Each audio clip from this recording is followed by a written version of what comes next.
Okay, so now we're going to discuss about the module 4 or lesson 4, topic 4.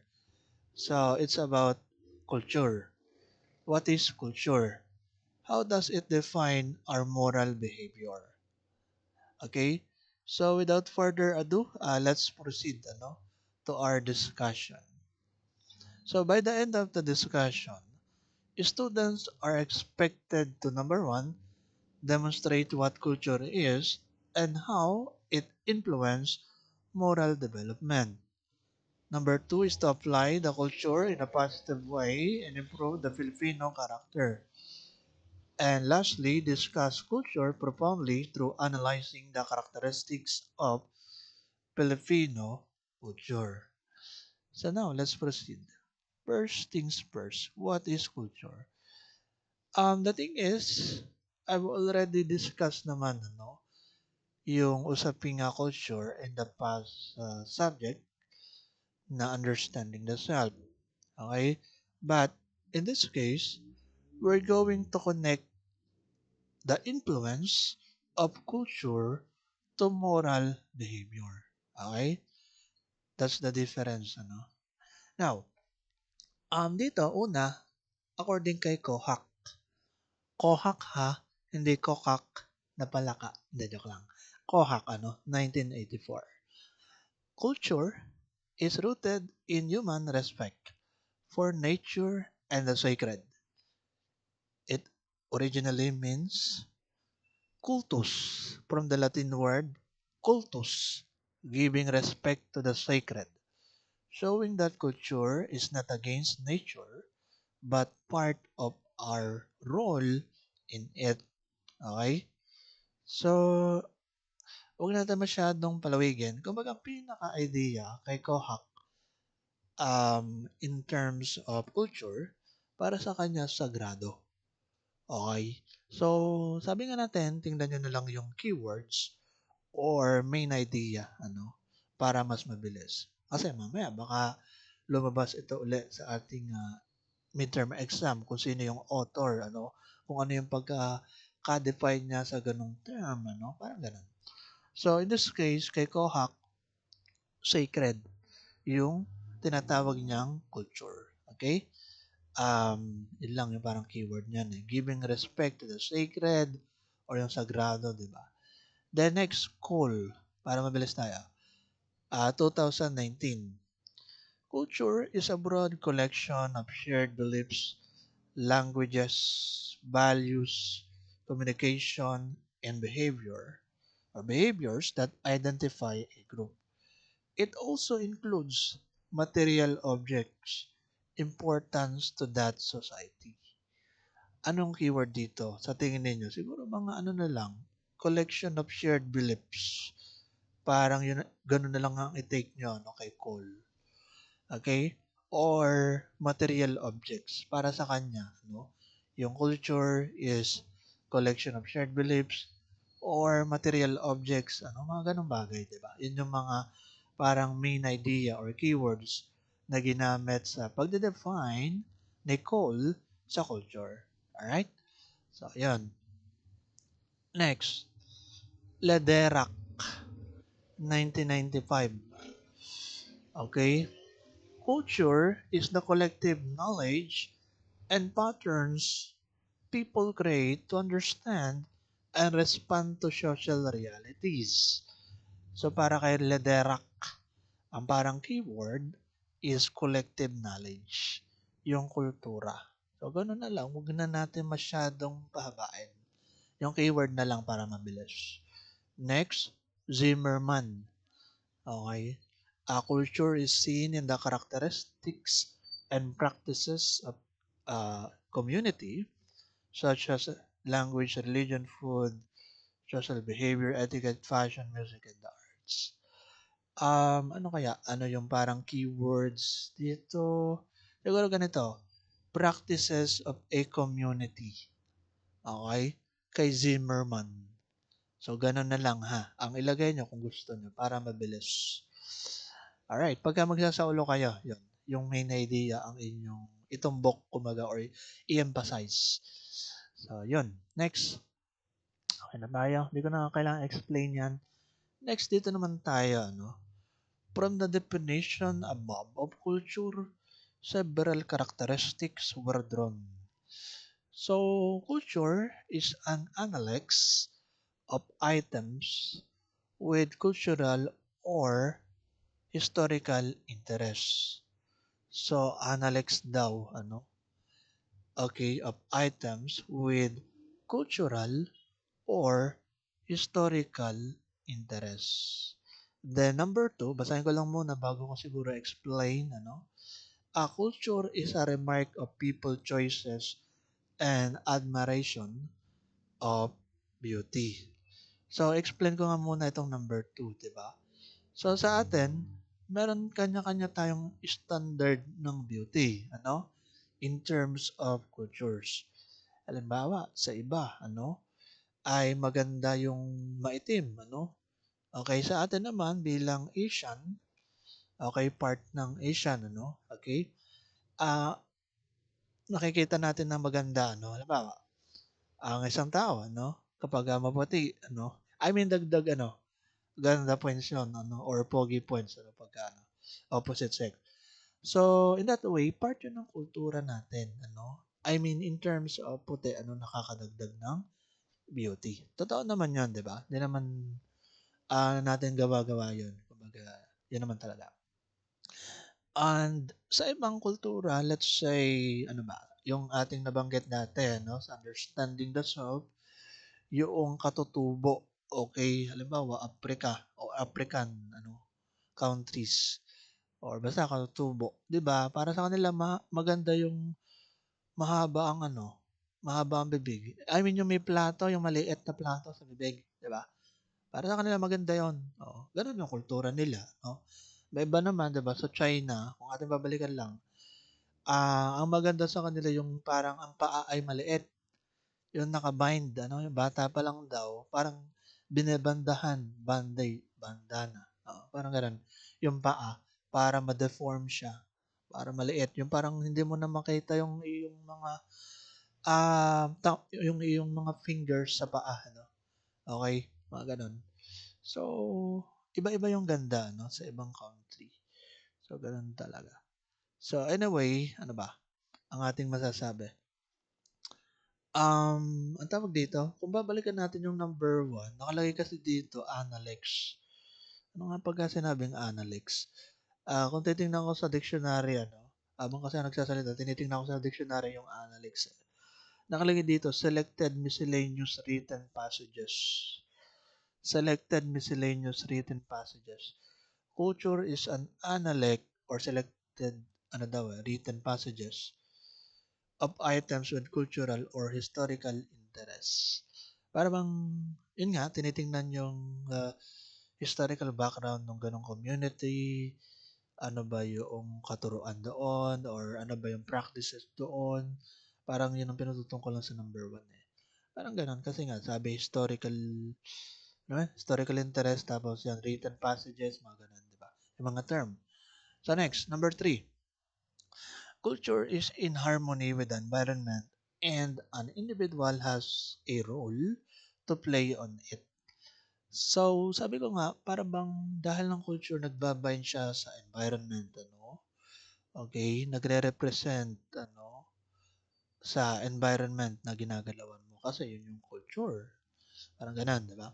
Culture is wider in scope as it includes beliefs, ideals, communication, language system, behaviors, and commonality of people within a group. Okay? So, ganun. So, siguro mamaya, para medyo interactive yung ating discussion, mamaya baka magtanong ako sa inyo. Ano? Kaya be ready. So, number five, culture embraces material objects that are significant to a particular group or society. So, material object, ang una ko naisip dyan is, um, tawag dito, halimbawa sa Batangas. So, ang material object, let's say, balisong. 'Di ba? Pagkilanlan ng ating kulturang mga Batanggenyo, yung balisong material object. Ano pa? Kaping barako, 'di ba? Mga ganung bagay. Yung parang common na makikita natin pagkilanlan in terms of our culture, material object, okay, ganon. Number 5.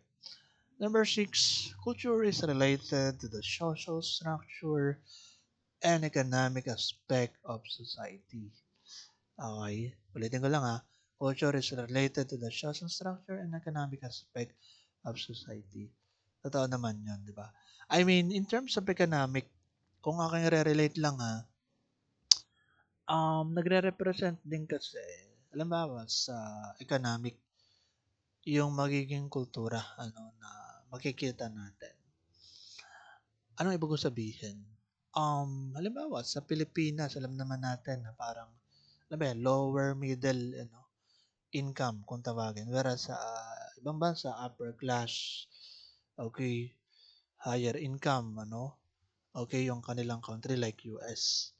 Ibig sabihin, talagang makikita mo yung differences, nung kultura nila sa kultura natin, So, makikita natin in terms of economic, mga ganun, or something.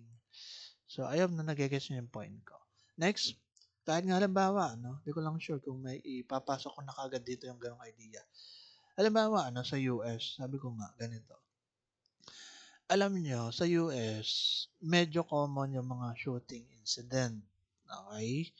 Halimbawa, kahit bata ka pa lang, so pwede ka magkabaril doon. Medyo common doon. Oo. Sa atin, hindi. As in, hindi talaga.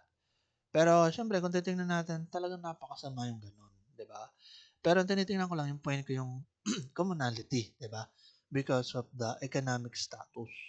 Sabi nga natin, upper class 'di ba yung US? Mas nagkakaroon sila ng access sa ganun. Okay? Tawag dito. Basta parang mas madali kasi doon sa US yung magkaroon ka ng baril.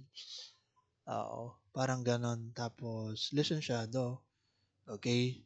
Basta mapera ka or nasa posisyon ng kamag-anak mo or something na may connection ka, parang ganon. Madali doon, sa US. Pero sa atin, siyempre hindi. And that's a good thing na sa atin naman ay hindi. Mahirap na kung ganon din, di ba? So, ngayon, ano nga ako masasabi? Sabi ko nga, katulad halimbawa ng aking kamag-anak, yung aking tito, sa father side. So, may collection siya ng barel, Mga ganun baga. Okay, parang madali doon. Kahit hindi naman siya militar or police or what, Ewan ko, parang, iba kasi doon, sa US. Basta lisensyado siya, At saka mapera. So, parang madali doon, Yung mga pag-access ng mga ganun. Okay? So, yun. Anyway, moving on. Nasa na tayo? Number 7. Huwag natin masyadong pabain. Culture is a combination of the skills, talents, capacities, and artifices brought about by a group of people to look at, relay messages, and respond to the realities of social life. Okay, ang kakaibat naman yan ng kultura, yung mga talents, okay, skills, mga ganon. Tulad ng mga pagsasayaw, yun yung common, na pagpapakita ng kultura ng ibang lugar, Okay? Nagre-represent. Culture is the attributes and observation of a particular group of people which includes language, religion, social behavior, etiquette, fashion, music, and arts. Okay? So, in terms of religion, part ng kultura, di ba? Sabagay, ito naman ay madidiscuss din naman natin mamaya, Tayo naman, alam naman natin, kilala sa pagiging religyoso, And because religyoso tayo bilang mga Pilipino, so maraming values na nabibigyan ng emphasis, Parang ganun, di ba? Okay, anyway, moving on. The influence of culture and moral development. Ito na nga, ano ba yung connection ng culture sa ating moral development? So, din nakalagay, according to Liano Gubia on and Baring, culture influences moral development in 5 ways. Una, culture is social and communal in nature. Number 2, culture defines normative principles and behaviors of society. Number 3, culture develop restriction, boundaries, and expectation. Number four, culture shape character and moral identity of people and culture, identify authorities or governing groups. Pero meron naman yung paliwanag dito, nating nakikita. So dito, culture is social and communal in nature. Nakalagay dyan, people build and develop relationship with one another through shared experiences in the community. Ibig sabihin, kung ano yung nasa environment natin, sabi nga, so yun yung nakikita rin or nagkakaroon ng epekto sa ating pagkatao. Parang ganun kasi ibig sabihin yan, shared experiences in the community. Laws, norms, values, and attitudes act as a binding force, strengthening human interaction. Culture is passed from one generation to another, preserving traditions while also adapting to changes in society. So, ang parang keyword na nakikita ko dito sa number one, then, is yung word na generation. Okay? So, nakalagay dito sa baba. This transmission process creates continuity. Okay, yun na nga, pagko-continue nung nasimulan, then ipapasa from generation, or from one generation to another, or from the next generation, di ba? Young people learn what is right and wrong by observing older generation. So katulad nyo bilang mga kabataan, di ba? So naroon pa rin yung development sa inyo in terms of moral, Hindi pa ganun kahubog yung inyong morality, parang ganun, Yung ating gustong sabihin. Hindi pa ganun kahubog ang inyong mentality, Parang ganun. Emotional, mga ganung bagay. So ngayon, sinasabi dito, okay, people learn what is right and wrong by observing older generation. Totoo naman yun. Kaya mahalaga yung role ng magulang, yung inyong guardian sa paghubog sa kung sino kayo, okay, morally. Kaya nga, 'di ba, may mga napapabalita, 'di ba? Kapag lack of supervision ng magulang, ay yung anak is nahayaan na gumawa ng hindi maganda o napapabayaan, parang ganon. So, yon mga ganong bagay, dami nating pwedeng masabi dyan na sabihin nating subjective maaari kayo or I mean nakaka-relate kayo, halimbawa, may mga times na ganon. Alright? So, by observing older generation, okay, ang maganda kasi dyan, yung pagka, alam mo, kahit tinuturuan ko kayo, yung way na kung paano mag-act. I mean, yung maayos na behavior, parang ganon. So, natututo kayo based on kung ano mismo yung aking ginagawa. Parang ganon, You learn by example, kumbaga. So, yun. Mine-maintain natin, di ba? Anyway, moving on. Number two, culture defines normative principles and behaviors of society. Norms, rules, and values guide how people are expected to behave in their community. These principles are formed based on shared relationship and experiences of its members. Okay? Yung culture daw define normative principle. Ibig sabihin, kung ano yung standard, yung norms sa society or mga rules, So, yun yung nag-guide sa atin, Okay? Bilang tao. The culture of a community teaches its people which behavior must be maintained, modified, or avoided. So, ganun talaga, So, ayun. For example, in a collectivist culture, respect for elders and obedience are emphasized. While in individualist cultures, independence and personal choice are valued. So, alam naman natin, tayo bilang mga Pilipino ay part tayo ng collectivist cultures. And kilala tayo sa pagiging magalang, And masunurin, syempre naman. Which is, common naman talaga yon sa atin. Whereas, sabi ko nga, sa ibang bansa, okay, kung ikukumpara natin, ay hindi ganon. Okay?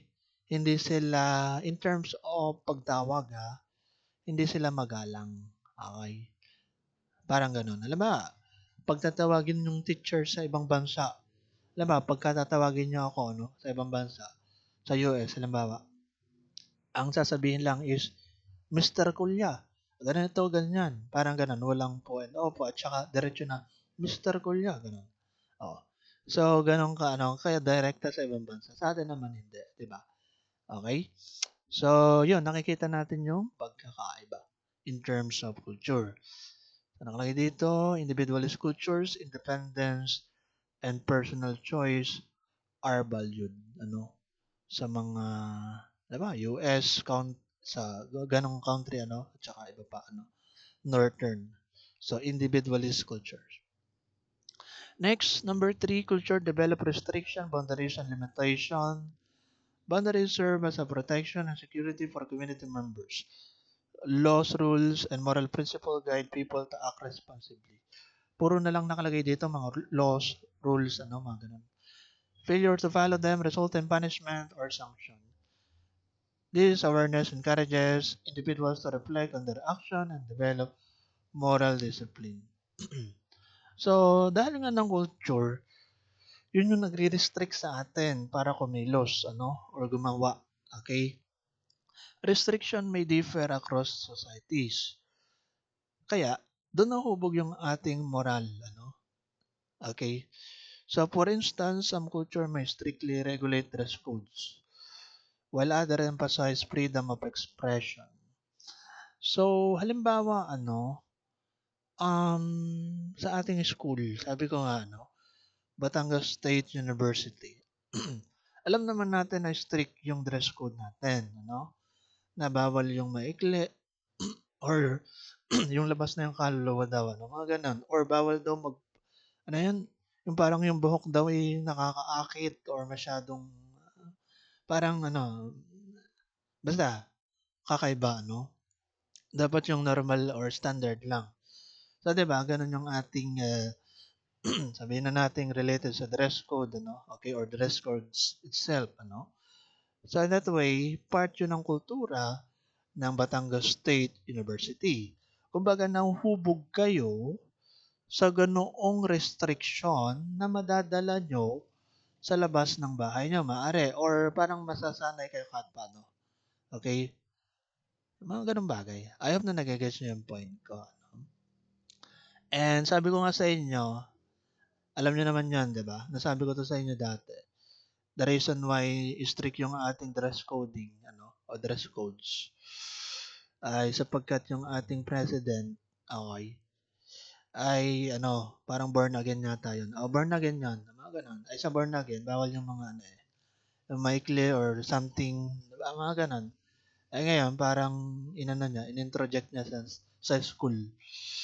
Hanggang sa mababang posisyon sa or official ano sa university, pinag-uutos ng mga ganung bagay.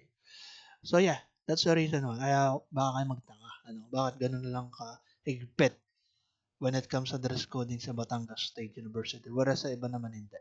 Okay? Ganun yon. Ano pa ba? Um, Yan lang, ano? Parang hindi tayo masyado mahaba. Kinakat ko yung ibang naisip na explanation. Number four, culture shapes characters and moral identity of people. Teka lang. Yan, sige next. Number four tayo, no? A person's character is influenced by the standards, rules, and values. Puro na lang ganun, ano? Pagpaulit-ulit na rin. Puro standard, puro rules, values.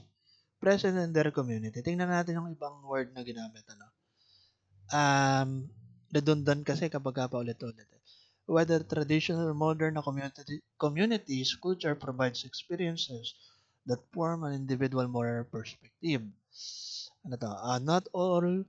Not all cultural influences are positive. Some may lead to discrimination, inequality, or harmful practices. Parang ano yan eh, yung ating analogy na, ang tawag dito, um, legality, not all legal are moral. No, parang ganon eh. The same idea sa kultura, no? Hindi lahat ng kultura is masasabi natin positive. Sa paanong paraan? Let's say, sabi ko nga, sa example ko, no? In the past, halimbawa, merong kulto. Okay?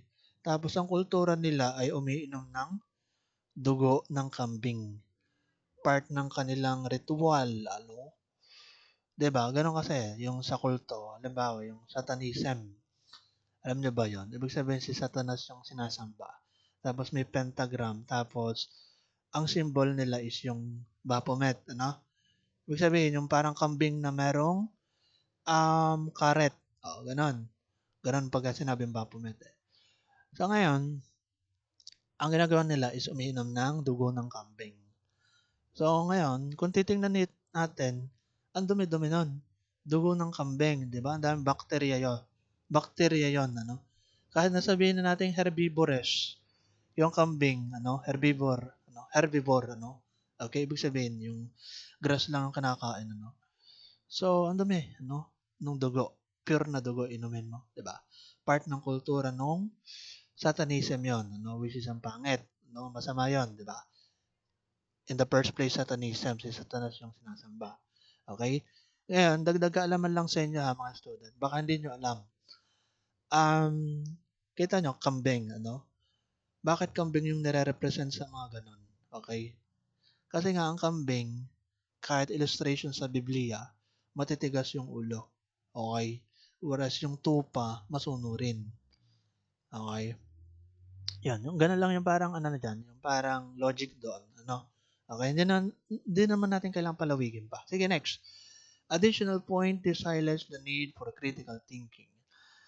People must evaluate cultural norms to identify or to determine if they are morally just. Okay? Ang dami natin pwedeng maisip na kultura siguro na something off or something hindi maganda. Okay? Na kung i-implement natin sa ating sarili. So, yun. Mag-isip na lang siguro kayo. Or ano, tatanungin ko ba kayo doon? Na mag-isip ng kung anong kultura na something palagay ninyo hindi maganda. Ano? Okay, na ginagawa ng iba. Sige nga, try ko nga tanungin ko kayo. Ano? Ano sa palagay ninyo ang kultura, halimbawa sa ibang lugar, na something negative, ano? Okay, or something hindi maganda na ginagawa nila, ano? Sa palagay ninyo, aside dun sa aking example kanina. Okay, anyone na makakapagbigay ng example? Okay, kahit anong example, ano? Sige lang. Meron ba? Ano naisip nyo? Yung parang kultura, parang interactive yung ating discussion, di ba? Or gawi, okay, na ginagawa ng iba. I mean, parang nakasanayan nilang gawin. Pero, makikita natin bilang Pilipino, no, na parang ang pangit, okay, na gawin. Or hindi maganda. Ano kaya? Magbigay nga kayo ng example since kayo madami. Siguro naman kahit may isa man lang dyan or dalawa na mapagbigay ng ibang example. Sige nga. Anyone? Pwede ba? Kayo ay magbigay? Sige ka ahead, Clydel.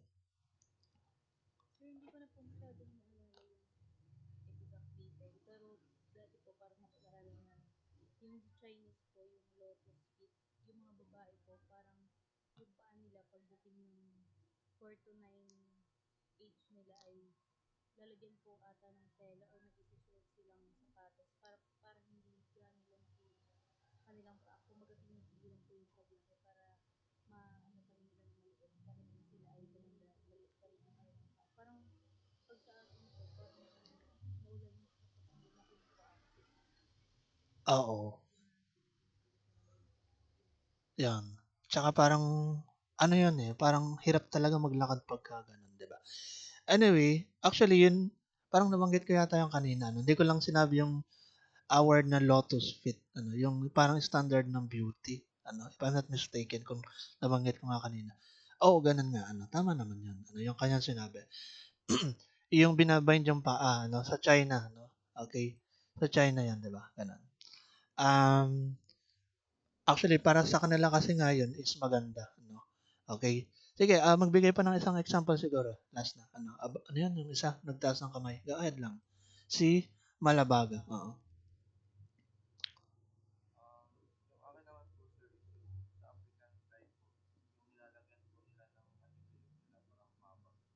Oo. Oh,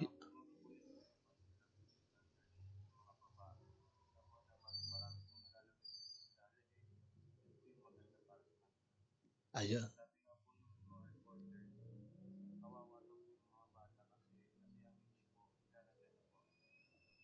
Oo. Yun. Tama yan, tama yan. Actually, yung kanyang sinabi, ano, yun, no, hindi ko nabanggit kanina, no. Parang, actually, yun ay standard din ng beauty. Oo. Para dun sa African countries yata yun. Kumbaga, bata pa lang, parang sinasanay na humaba ang leeg. Oo. Parang giraffe daw. Sabi nung iba, hindi ako may sabi ha. Parang sinasabi ng iba, parang gawin mo ang giraffe yung pagka-leeg. Parang illustration lang in a way, ano. So, parang yun, nilalagyan ng ring. Okay, bata pala ang, ano, as in bata pa, elementary, or basta maliit na bata pa, no.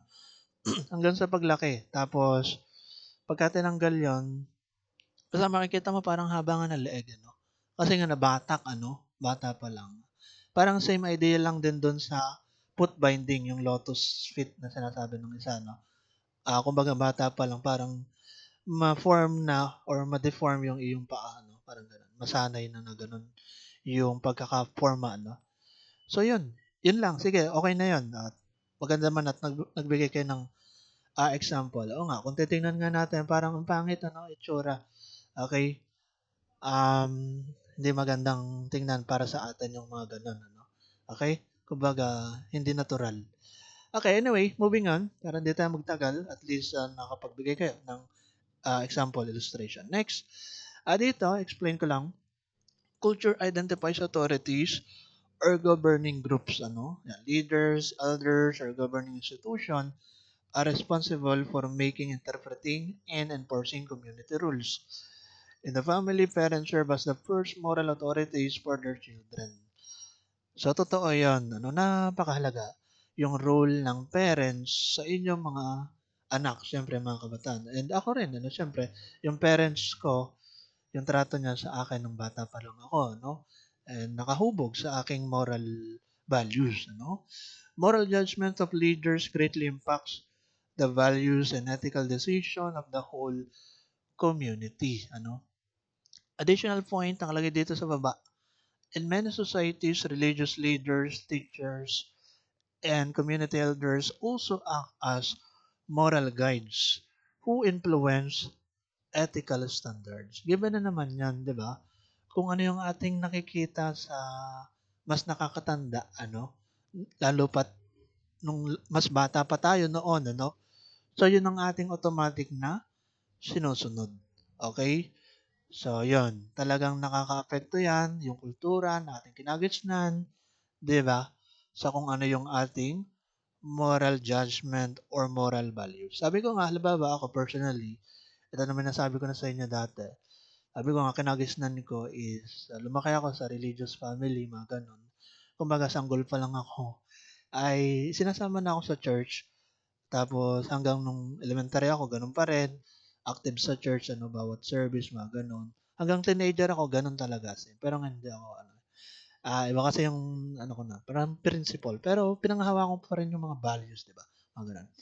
So, yun. In that way, parang nahubog, ano, yung aking moral values in advance. Parang, mga ganun nakatulong din naman. Okay? Mga ganung bagay. So, culture identifies authorities or governing groups, ano. Yan. Ano bang masasabi ko pa dito? Sige, wag na pala. Cut muna natin or yun na pala yun. Sige, next. Parang may gusto pa yata akong sabihin dito or may nakalimutan ako. Parang may nakalimutan ako, ano, sa part na to. Uh, the, in the in the family, parents serve as the first moral authorities for their children. Hindi, given na pala, nasabi ko na. Ano. Okay? Sige, para mabilis. Next, characteristic of Filipino culture. Sa are, according kay Dumaraos, nung una kong basa dito, ano to, Dumaraos, ano? Yung pala, apelido, ano? Or pangalan. expounded some of the characteristics of the Filipinos that set them apart from any other culture and society. So, are yung mga yan, ano? Sige, mabilis na, no? Okay? Kasi may mga paliwanag yan. And actually, itong part na to, madali na to, ano? Yung characteristic of Filipino culture. Parang na-discuss ko na yata to sa understanding the self, ano? Pero siguro summarize na lang natin para mabilis. So, number one, ang pagkilanlan natin bilang mga Pilipino, no? Sa ibang kultura, no? Parang ganun, is resilience in times of crisis. Filipinos can remain positive even during calamities, disasters, or personal hardship. Ano? Halimbawa nga, nasa kalamidad tayo, ano? So, nagagawa pa rin natin na minsan or madalas na makita yung ngiti sa atin, di ba? Mga ganun. Halimbawa, binagyo or something. May mga ganong instances. Halimbawa, ito medyo exaggerated nga, ano? Halimbawa, yung baha sa inyong lansangan sa street, ano, sa labas ng bahay nyo, is lampas sa tuhod or parang nasa bewang na, no, yung taas ng baha. Ay ngayon, ang ginagawa ng ibang Pilipino, nagsiswimming sa baha. Okay? Kasama ang mga daga. Okay? Hindi, joke lang. Kumbaga, ang point ko ay parang sinasabayan nila yung calamity. Ano? Okay? Parang ganon. So, resilience in times of crisis. Oo. Ganon ang ginagawa. May napanood akong ganon. Sa ano yata, sa Manila yata yun or something. Tapos mataas yung baha dati. Tapos may nagsiswimming. Mga ganon. Okay. Sa swimming mismo, ano? Sa lansangan. Delikado yun eh. Anyway, um, smiles, laughter, and humor are coping mechanisms that help them overcome challenges. Di ba? Dinadaan natin sa tawa. Pero ito nga yung aking nakikita na pagkakaiba natin sa ibang lahi. Yung pagiging masiyahin natin or masayahin. Sabi nga, in terms of top, na pinakamasasayang tao sa buong mundo.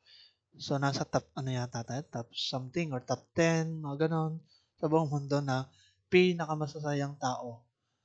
Sa isip ko, totoo naman yon. Pansin ko rin eh, okay, bilang Pilipino. Pero ako, personal, hindi ako masyado kasi. Pero sa iba, napapansin ko ganun talaga, di ba? Which is, din naman natin may kakaila. And yun yung ating pagkakaiba sa ibang lahi. Halimbawa, ganare, kapag halimbawa, sa social media, nagtitingin-tingin ako ng post, minsan ako compare ko. Alam mo, pagka nagre-react yung sa ibang bansa, ng post, alam ba, something serious or na disgrasya, or what, parang ganun. Ay ngayon, ang reaction, common, syempre, ng mga ibang bansa, ibang lahi, like, or cry, mga ganun. Pero, sa Pilipino, nakikita ko, puro haha. Oo, may mga ganun na. I mean, nako-compare ko talaga as in ganun.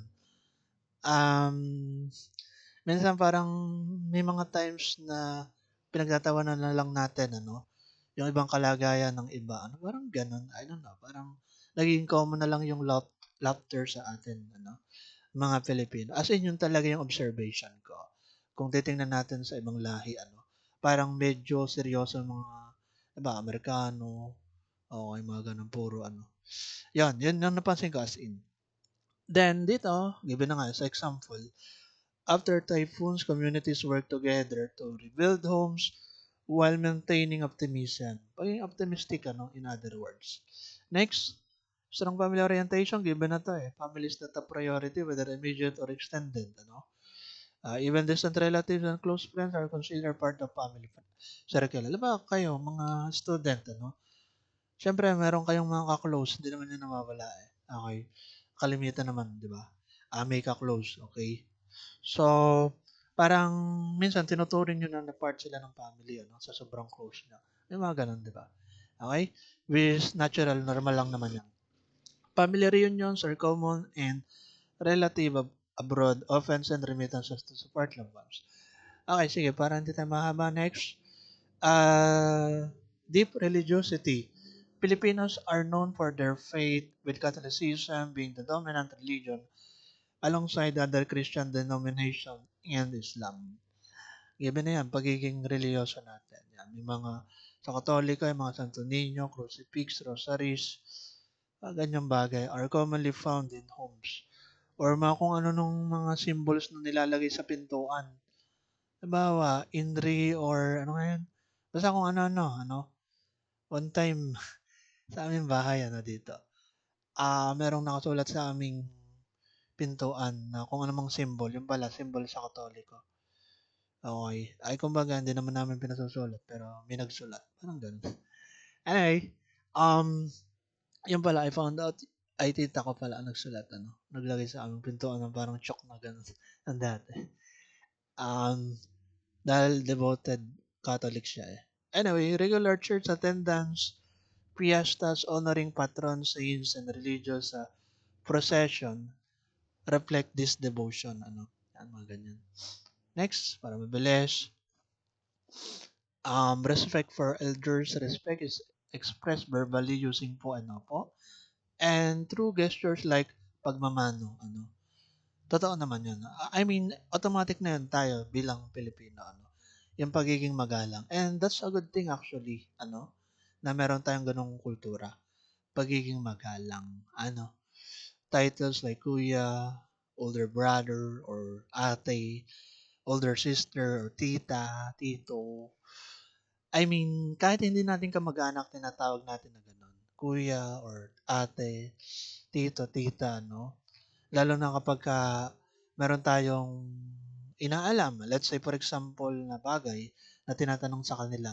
Diba, stranger, diba? Sasabihin natin na gano'n. Automatic na yan, diba? Obvious naman. Respect for elders. Even for non-relative to show respect. Okay? Sa akin lang, ito ay personal opinion ko ha. So, magkaiba tayo. I mean, kanya-kanya lang naman yan. Sa akin, sa tunay, hindi ako natawag ng mga ganun. Like, kuya, ate. Pero hindi, ibig sabihin wala akong galang ha. Ito yung sa akin lang ha. Iba-iba tayo. I mean, sa akin kasi, more on behavior tinitingnan ko, hindi yung katawagan. Okay? So, nire-respeto ko sila in terms of pagpapakita ng behavior, hindi yung katawagan laang. Parang gano'n ko sa isip ko. Pero kanya-kanya yan. Okay? Kanya-kanya yan. Bahala kayo, di ba? Okay? Ayun lang. Wala akong ibang masabi, Wala lang, share ko lang, yung aking take dyan, And then, ano pa? Spirit of bayanihan, community cooperation, Filipinos help one another without expecting anything in return. And traditionally, bayanihan referred to neighbors helping move a house by literally carrying it together.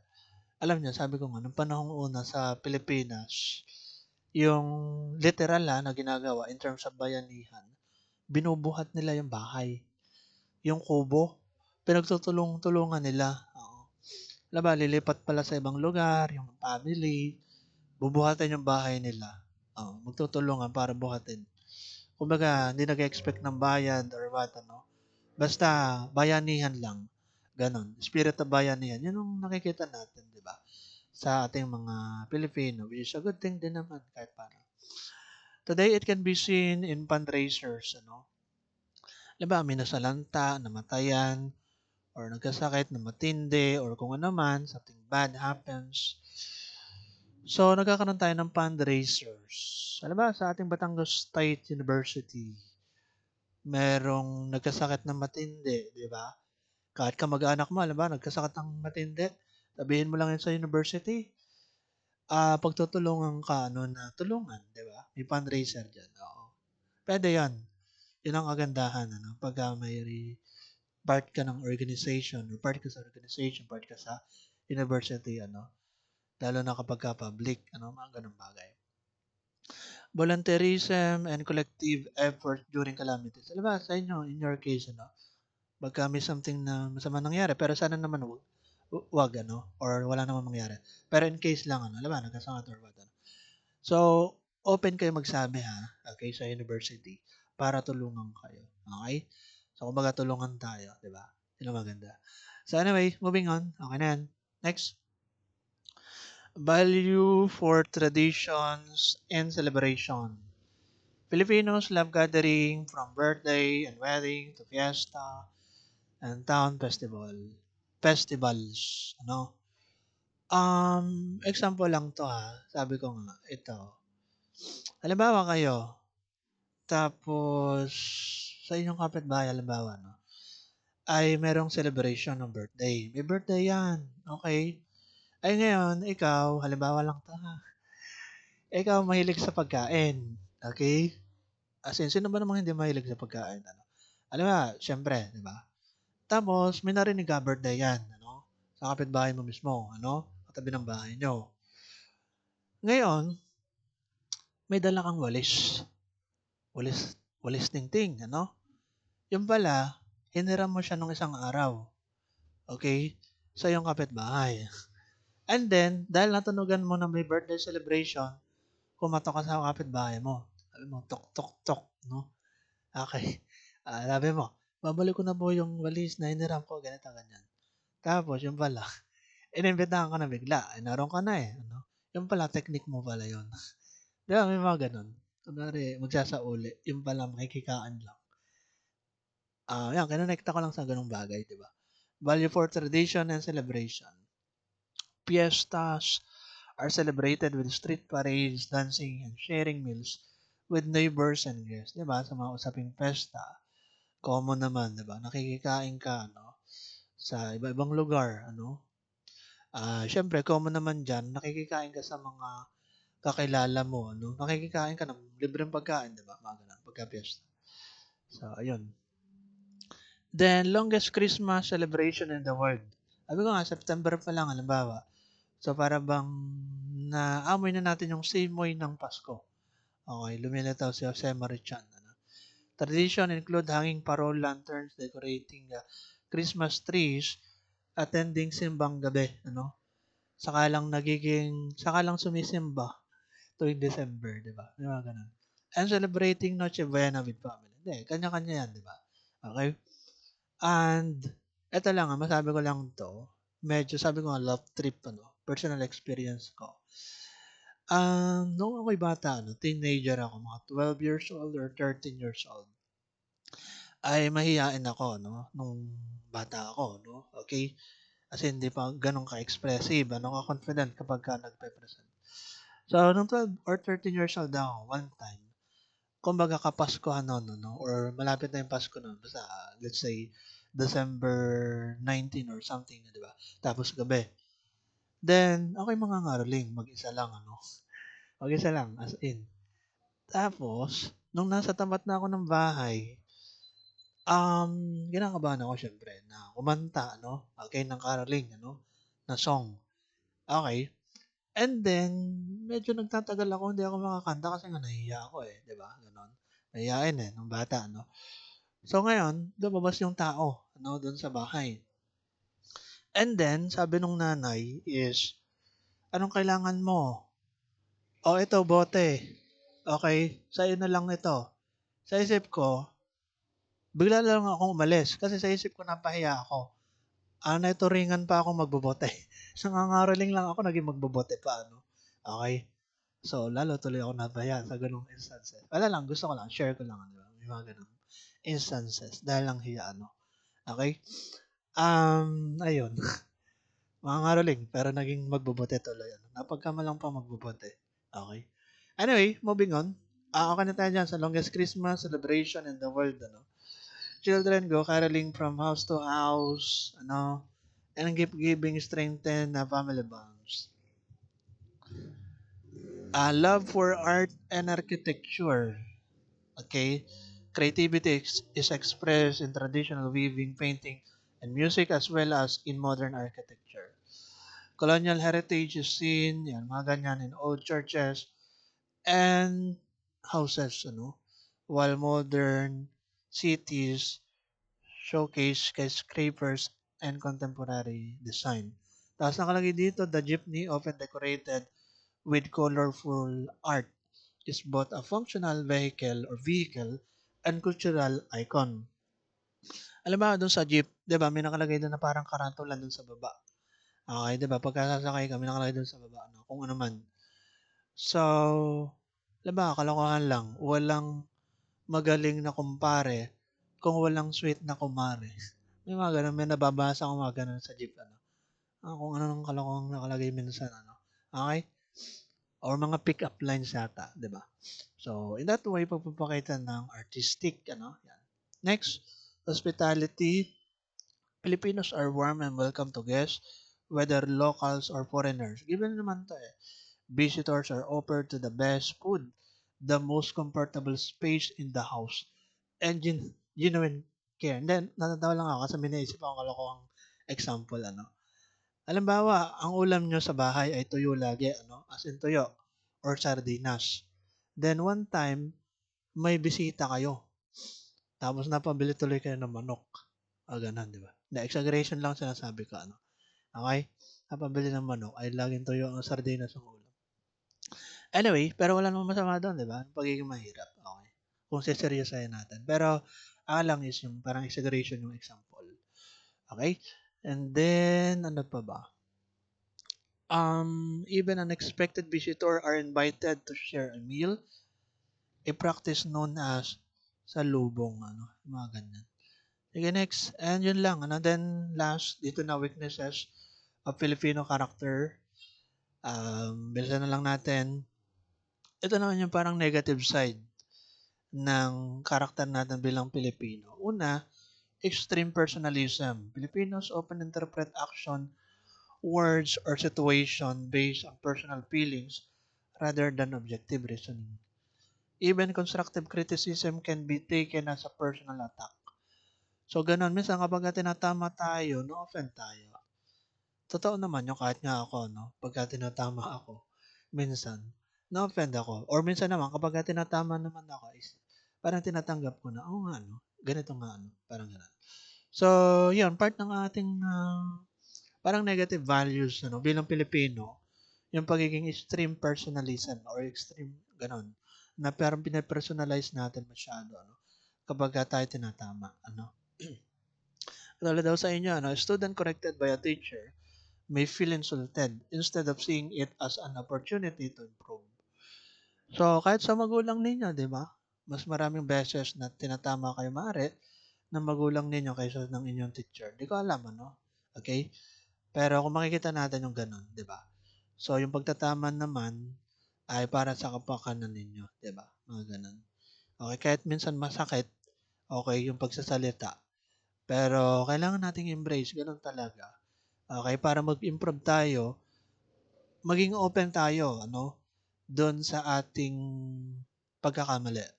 Open to change, kumbaga. Okay. Kapag naging open to change tayo, mas mag-improve tayo, mas mag-grow tayo as a person. Whereas kapag lagi nating ini-insist or dinedefend yung ating pagkakamali, okay, hindi tayo mag-improve. Yun ang pansin ko rin sa behavior, di ba? Okay, so yun. Next, marami akong kilalang ganun Okay, na parang, alam mo, pagka tinatama sila, laging galit, okay, or parang umiiwas lagi, ayaw nilang napupuna. And kapag ganun, observe ako dun sa ganung behavior is, napapansin kong ano, parang hindi talaga nag-grow siya as a person. Parang immature pa rin, parang ganun eh. Kahit matanda na or what, parang ganun. Yun ang aking pansin kapag hindi ka open to change. Okay? Anyway, moving on. Next, extreme family-centeredness. Family loyalty is valued so much that it sometimes lead to overprotection or tolerance of wrong behavior. Pagiging consentidor. Diba? Totoo naman yun. Kapag part ka ng family, sa kahit anumang paraan, ipagtatanggol ka no, ng kapamilya mo. In most cases, ganun talaga nangyayari. Diba, nakagawa yung kapatid mo, ano, ng something bad dun sa kanyang kalaro. Ngayon, para bang as much as possible, automatic response natin bilang Pilipino, ipagtatanggol natin yung ating kapatid. Ano? Parang ganun. Pero sa tunay na buhay, hindi tama yun eh. 'Di ba? Kung mali, mali. Ano, kahit kapamilya mo yan, kahit kamag-anak mo yan, kung mali, mali. Okay? So, ganun. Dapat, 'di ba? 'Di ba? Nakagawa ng krimen, ano? Okay, yung anak, 'di ba? Mga ganun sasabihin ay, mabait naman itong anak ko. Okay, yun pala hindi ano, sa tunay na buhay. So yun lang, extreme family centeredness, yun yung parang something negative or weakness ng ating character bilang Pilipino. So ako kasi personally, halimbawa lang, may share ko lang. Sabi ko nga, so, halimbawa sa aking family, or kamag-anak or what, or kakilala or kaibigan, pagka talagang nakikita ko, alam mo, nagkamali siya or what, parang ganun. So, hindi ko talaga ikokonsenti, Parang sasabihin kong, hindi ako kakampi sa'yo kahit na sabihin nating kapamilya kita. Parang ganun, ganun talagang ginagawa ko as in. So, kaya minsan ibang tao nagtataka sa akin na bakit ganun. Wala, parang may pinanghawakan akong prinsipyo na kung ano yung tama, dapat yun, Kahit na ikaw ay kapatid or kamag-anak or what ko, pagka mali ka. Parang ganun kasi ang kaisipan ko. So, kanya-kanya siguro yan, 'di ba?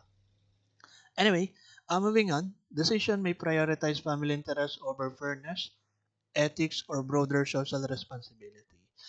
A parent defending a child mistake in school instead of acknowledging the wrongdoing. Oh, kalimitan nangyayari to sa mga high school. Yung may mga parents na lilitaw para depensahan yung kanilang anak, estudyante. Na bakit ganito, binagsak mo yung aking anak. O, mga ganon. O, kalimitan, sa high school yun nangyayari. Meron din naman sa college. Pero bihira. Or hindi ganun kadalas. Meron akong na-overheard, bago magsimula yata yung SEM. May ibang instructor na ganun. Isa yata o dalawa. Meron daw ganun eh. Pero, habang sinasabi ko to sa inyo, parang medyo, ba, parang awkward kung sabihin, Kasi nga, subjective, yung sa inyo, yung ganitong usapan. Diba, kapag ka bumagsak, tapos magsusumbong sa magulang, para kaharapin yung instructor or teacher, diba? So, something ganun.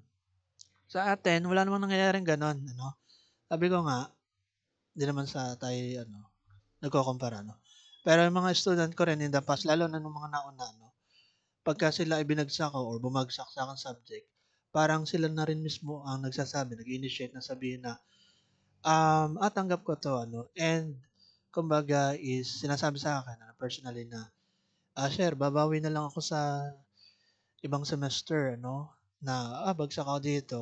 So, alam ko naman, nagkulang ako ng ganito, ganyan. Parang yun, in-acknowledge mismo nila yung pagkakamali nila. So, yun, mga ganun. Ganun na maganda eh. Okay? Na-acknowledge mo kung mali ka talaga, mali ka. Okay? So, wala namang ganyan sa na-encounter tayo mismong magulang na lilitaw. Paglalaban yung anak na ganun. Na sa tunay naman ay hindi masipag, mga ganun. Or pagkakamali talaga ng anak. Anyway, lack of discipline, known as Filipino time, ayaw natin lagi ng late. Lateness is often tolerated. Bagaman adjusted yung time natin, pero ang point natin yun is kapag kung ano pinag-usapan, ganun talaga. Actually, napakalaga to, yung punctuality. Kahit na sabihin natin gumraduate kayo, magkatrabaho kayo. So, magagamit nyo yun sa trabaho. Diba, na-late lang kayo sa trabaho. Meron ng deduction sa inyong salary. Ganon sa amin. O kahit sa ang trabaho, ganon naman talaga. Okay? Ganon kahigpit, Or minsan nga, malate ka laang talaga is hindi na counted yung buong araw mo sa trabaho, Sayang yun. 'Di ba? So, kaya ngayon pa lang kayo bilang student, pinapractice na yung punctuality, yung disiplina, 'di ba? Kaya na sabihin natin part ng weakness natin bilang Pilipino. Okay, negative na character. So, okay na yan next para mabilis at napapahaba yung aking discussion. Passivity and lack of initiative, while resilient and impatient, matiisin Filipinos sometimes have the bahala ng kamot may. Attitude instead of strategic planning. Efforts may start strong but lack consistency or long-term direction. Kumbaga sa una lang magaling, sa una lang active, Dapat hindi ganon. As much as possible, tuloy-tuloy tayo. Okay? So, alam ko mahirap, kahit sa inyo mga student, may mga instances na ganon, na sa una, syempre, sobrang active. Pero, nung nahirapan na, para bang hindi na ganon ka-active. Sadyang ganyan ang life, embrace natin. Pero as much as possible, maging consistent tayo sa ating ginagawa. Yon. Personally, natutunan ko yan and I learned it the hard way, yung idea ng consistency. Anyway, moving on. Colonial mentality, yung preference nga sa foreign product. Given na to, ideas and culture over local ones. Let's say mga brand, Korea or yung mga palabas, K-drama. Mga ganyan. Next, dalawa na lang to, then tapos na tayo. Kanya-kanya syndrome. Promote division, selfishness, and unhealthy competition. Yan yung mga hilahan pababa, crab mentality. Kahit ako subjected din dito, ano? Minsan, may mga times na nagagawa ko rin to. Yung para bang, kahit kayo minsan, di ba? Alam ko yan. Kahit sino naman sa atin, ano? May mga times na ganon, yung bang tipong hinihila natin pababa yung isa para tayong tumaas, di ba? May mga ganon. Okay, which is, yun nga, sama, ano? I mean, something negative na ating character bilang Pilipino. Alright? Sa case naman ng iba, halimbawa, pag-uusapan, magkakaroon ng gossip, ano? Sisiraan yung si ganito, ano? 'Di ba? May mga times na ganun para sila ang tumaas, which is pangit naman kung ganun. Where people pull others down instead of supporting their success. Sabi ko nga ano sa inyo mga student ko, ano? Bilang college student kayo, college is not about competition. It's about surviving. Hindi na yung pagalingan eh. Okay? Kung magaling ka, bonus na yon. Ano? Kung makagraduate ka with flying colors, okay yon. Ano? That's a good thing. Okay? Pero yung pagalingan daw, di ba? So, hindi na daw uso masyado or uso pagka-college ka. Sa high school, uso pa yon. Ano? Pero sa college, tanggapin na lang daw kapag ganun talaga, di ba? Hindi makataas masyado yung grade, ano? Or minsan bumabagsak pa nga, 'di ba, sa ibang subject. So, okay lang. Kumbaga, more on tulungan, hatakang pataas, hindi hatakang pababa. Ano, 'yun ang gusto kong sabihin nating environment sa ating klase. Yung hatakan tayo, pataas. Tulungan tayo. 'Di ba? Ganon, sa inyong magkaklase. Instead of celebrating a coworker's promotion, other gossip or try to undermine them. Mga ganun, something negative, 'di ba? So next, lack of self-analysis and reflection. Filipinos sometimes avoid deep self-assessment, preferring to dream or hope rather than act on plans. This can lead to superficial problem-solving and weak long-term growth. Oh, may mga ganon talaga, no, in. Yung bang hindi nila masyadong ina-analyze yung gagawin nila. Diba, oh, gusto nila mag-open ng business, ano? Parang sobrang excited, ang daming mga sinasabi or what. Pero ano, hindi pala nila pinagplanuhan ng ayos. Parang nauna pa yung excitement sa ano, sa plano, ano. So, yun, may mga ganun ako napapansin din, ano, sa ibang mga tao din, di ba? Okay. So, lack of that, ano, lack of self-analysis and reflection. Ignoring financial planning while continuing to overspend, hoping things will just work out. Okay?